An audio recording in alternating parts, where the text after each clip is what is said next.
Miq, përshëndetje, ju përshëndes unë Mimoza dhe jam përsëri këtu me shpalosin e defterit të Sanxhakut të Arvanidit, të përmbledhur nga historiani turk Halil İnancık, dhe në këtë defter, siç e kam theksuar në të gjitha programet, gjejmë regjistrimet më të hershme për sa i përket tokave shqiptare, trojeve shqiptare, emrat të fshatrave shqiptar, popullsisë shqiptare, të ardhurave dhe sa frymë kishte në një fshat. Dhe siç e kam theksuar edhe në programet e tjera, në atë kohë çdo familje quhej 4-5 frymë dhe nëse një fshat kishte 30 familje, duke i shumëzuar me 5 frymë ishin 150 frymë. Patjetër që janë shënuar ato të cilët paguashin taksa. Ato që nuk paguanin taksa nuk janë shënuar. Por kemi edhe nga ato familje, kemi edhe nga ato fshatra të cilët nuk kanë pranuar që të regjistrohen. Dhe në përgjithësi kanë qenë fshatra që kanë qenë rezistues ndaj regjimit Osman dhe nuk kanë pranuar regjistrimin Osman. Dhe siç kemi parë dhe në shënimet e tjera, siç shikojmë edhe në këto shënime, në përgjithësi kur Perandoria Osmane kishte pikë pyetje ndaj një administratori, ndaj një timari, ose dikush e spiononte ose mendohej që nuk i bën regjistrime të sakta, timari i tij, pra fshatra që ai zotëronte, i merreshin dhe i jepshin dikujt tjetër që quhej shërbëtor besnik i Perandorisë Osmane. Dhe sot jemi në faqen 18 të defterit të Sanxhakut të Arvanidit dhe vazhdojmë me timarin e Jusufit. Timari i Jusufit, i biri i Zaganosit. Jusufi është i biri i Zaganos Pashës. Ai dhe jati i tij shërbenin në oborrin e sultanit. Vëllai i tij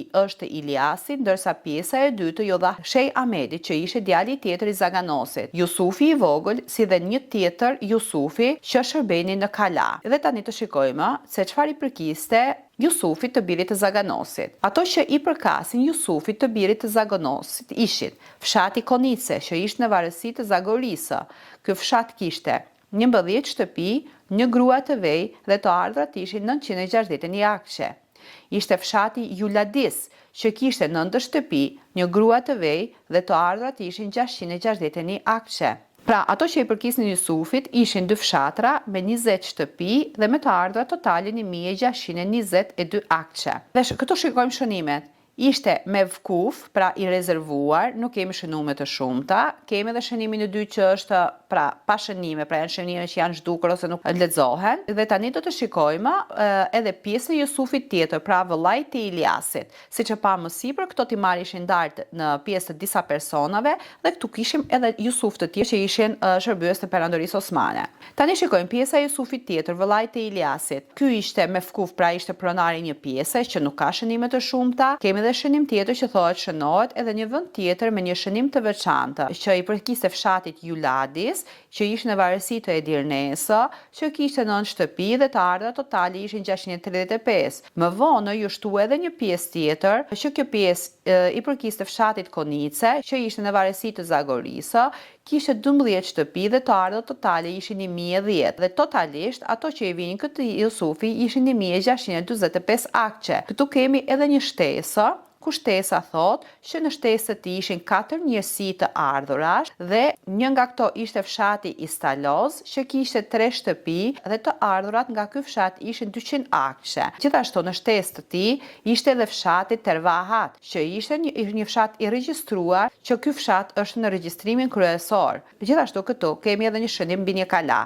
që ishte kalaja e quajtur Durmush, ju dha Sanxhakbeut të përmendur të Zaganosit si shtesë mbi timaret e tij. Pra shikojmë që kemi edhe nga ato timarlinë të cilët i jepet edhe një zonë kalasë dhe në varësi të kësaj kalaje kishte 14 shtëpi, 3 gra të veja dhe të ardhurat totali ishin 1088 akçe. Dhe kemi shënimin që thot ky fshat është shënuar me vije, pra është korrigjuar, është anulluar në regjistër. Gjithashtu kemi shënimin që thot me ndërmjetësimin e pashallarëve në Bitola, pra manastir, në vitin 837, ju dha përsëri Jusufit dhe është përsëritur regjistrimi. Gjithashtu kemi edhe një shënim tjetër ku thot ka edhe një regjistrim tjetër mbi Ballabanin me shënim Bojdan Boja, pra nga fillimi në fund, ku është transferimi i timarit dhe sipas shënimit kjo lidhet me kryengritje të Giresunit. Nga zona e Ahaç, ju dha Terzi Doanit. Kemi një shënim tjetër që thot me ndërmjetësimin e pashallarëve në Bitola manastir, që ndodhi në vitin 837 si shtesë ju dha Muhamedi, djalit të Sahrakut. Dhe këtu kemi disa shënime dhe shikojmë në faqen 19 timarin e Durmushit dhe Jusufit dhe timarin Kadi, Ali dhe Hëzër. Pra timari i Kadiut, që nga kohë e sultanit të ndjerë, ky timari është dhënë atij. Ai ka në dorë beratin e sultanit. Timari i Durmushit dhe Jusufit që janë bijtë e Myminit, të cilët kanë ardhur të dëbuar nga Caniku dhe janë vendosur këtu që nga koha e sultanit të ndjerë. Durmushi ka në dorë një berat të sultanit ton. Jusufi është i vogël. Kur të rritet, do të marrë vendin e rojës së kalasës së Mehmedit, të Fatijut, pra të kalasë së Fatijut. Për këtë ka në dorë një shënim, pra një urdhër nga pashai. Të dy janë të regjistruar si shërbetor gulam, pra shërbetor besnik. Në varësitë e tyre janë fshati Kokinolisar, që ka 25 shtëpi, 3 gra të veja dhe të ardhurat totale janë 2437 akçe. Është fshati Zilono, në varësi të Edirnesë. Fshati i quajtur Kokinolisar ishte vendosur plotësisht, por pasardhësit e tij janë marrë dhe u janë dhënë të tjerëve. Në vend të tyre, ky fshati është dhënë si kompensim nga të ardhurat e Ivasit, 16 shtëpi, një grua e ve, të ardhurat totale 1516. Gjithsej të dy fshatrat mbanin 41 shtëpi, 4 gra të veja dhe të ardhurat totale ishin 3953. Tani vazhdojmë me timarin e Kadisë, që nga koha e sultanit të ndjerë ka ardhur në zotërim dhe ka në dorë beratin e sultanit. Në varësi të tij ishin fshati Gardik, në varësi të Edirnesë, që kishte një vreshtë pranë kalasë, kishte një mulli e gjysmë, kishte 39 shtëpi, 4 gra të veja, 3 beqar, të ardhurat ishin 2228 akçe. Ishte fshati Kakodik, që ishte në varësi të Edirnesë, kishte një vreshtë, një timar të posaçëm, 21 shtëpi, një beqar, të ardhurat ishin 1235 akçe. Ishte fshati Kumani, që ishte në varësi të Edirnesë, kishte 20 shtëpi, një grua të ve, të ardhurat totale ishin 1151 akçe. Ishte mezraja Rahove, toka bujqësore pjellore Rahove, që nuk gjendet në regjistrimet kryesore, por më parë ka qenë në administrimin e Kadijut, është një tokë bujqësore e fshatit Kumani. Mezraja Vizeshte, pra toka bujqësore Mizeshte. Ktu kemi një shënim që thot, ka pasur mos marrëveshje me Aliun, djalin e Sarakut, më pas ndanë në mënyrë të barabartë, pra gjysmë për gjysmë, me një marrëveshje paqësore, dhe përmbledhja totale e këtij timari ishte 3 fshatra, 2 mezra, pra 2 toka bujqësore, 80 shtëpi, 5 gra të veja, 5 beqar. Të ardhurat totale ishin 5614 akçe. Gjithashtu në këtë program do të shikojmë edhe timarin e Aliut të ndjerë. Le të vazhdojmë leximin me timarin e Aliut të ndjerë. Është i përket faqes 19 dhe është paragrafi 20b. Timari i Aliut të ndjerë. Aliu ishte dëbuar nga Caniku dhe kishte ardhur këtu, dhe në kohën e sultanit të ndjerë ja kishin dhënë Hamzës. Në kohën e sultanit tonë është bërë shkëmbim. Në varësitë e tij ishin fshati Ziqishte, që ishte në varësi të Vlorës, kishte 15 shtëpi, një grua të ve, të ardhurat totale ishin 813 akçe. Këtu kemi një shënim që ky timar më vonë ju transferua djalit të Yazxh Abdiut dhe kjo ndodhi në vitin 858 me urdhër nga Edirneja. Vazhdojmë leximin e timarëve, si shikojmë këtu kemi timare të shkurtra. Kemi pasur Timarlin që ka pasur një fshat, Timarlin që kanë pasur 2 fshatra dhe ato që kanë pasur 5 fshatra. Në varësi të këtij Timarliu ishte ky fshat. Vazhdojmë me timarin e Hëzërit, të birit të Selçuk Beut. Ai ishte i ri. Kur të rritë do të shërbente në kala me 2 njerëz. Në kohën e sultanit të ndjerë, këtë timar e mbanin Isai dhe Musai. Në kohën e sultanit tonë, ju dha Selçuk Beut. Kur ai të vdesë, është njoftuar që do t'u kalojë djemve të tij. Ata kanë në dorë beratin e sultanit, pra trashëgimi familjare. Këtu kemi një shënim aktualisht, kjo kala ju dha Iskenderit si siladar, pra mbajtës armësh, bashkë me 2 toka bujqësora të quajtura Ilia dhe Babor, të cilat janë jashtë regjistrit, dhe kjo ndodhi në vitin 854 me shënim në Edirne. Në varësitë e tij ishte fshati i Stefani, që ishte në varësi të Edirnesë, kishte 59 shtëpi,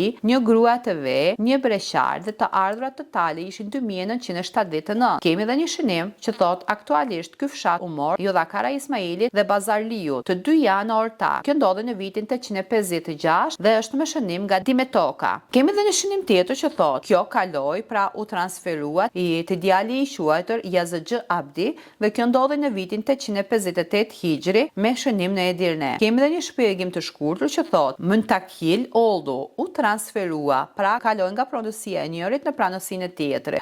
Shënimi tjetër është Yazıcı Abdi, është emri i personit. Yazıcı Ibdahi, Yazıcı është shkrues, shënimtar që mban shënime, dhe siç e shikojmë, ju ka kaluar Yazıcı Abdiut, pra shkruesit administrativ Osman. Kemi edhe shënimin e vitit Hijri 858 që përkon me kalendarin miladi në vitin 1454-1455. Pra, miq, në programin e sotshëm pam përmbledhjen e disa timareve, ku përmbledhja e timareve dhe shfaqja e timareve do të vazhdojë në vazhdim deri në fund të defterit, dhe në këtë mënyrë duke parë mënyrën e administratimit të asaj kohe, duke parë timaret, cilat fshatra ishin në varësi të këtyre timarlive, mund të nxjerrin sot në dritë edhe përbërjen e territoreve dhe të fshatrave shqiptare të shënuar në këtë defter, pra në defterin Osman. Ju faleminderit për ndjekjen, ju lutem, klikoni videot, bëni like, komentoni, shpërndani dhe përkrahini nëse mundeni duke abonuar në kanalin tim. Mirupafshim në shfalosjen e defterit me timaret e tjera, me programet e tjera, sepse patjetër që do të vazhdojmë, do të shohim edhe zonat e Elbasanit, do të shikojmë Sanxhakun e Dukagjinit, do të shohim të gjitha ato regjistrime që mundem të përvetësoj, të përkthej dhe të shfaq me ju pjesë. Faleminderit dhe mirupafshim në programin tjetër.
Pra ky është kanali im i YouTube-s, ku keni të gjitha programet, qoftë me shqiptarin e Turqisë, qoftë me programet të cilat i bëjnë me përkthime të dokumenteve arkivore dhe me përshkrime të historianëve të ndryshëm turk, se çfarë shkruajnë për Shqipërinë, për trojën shqiptare, për Skënderbeun dhe për gjithçka. Pra, abonohuni në kanal, bëni like video të shpërndani, faleminderit.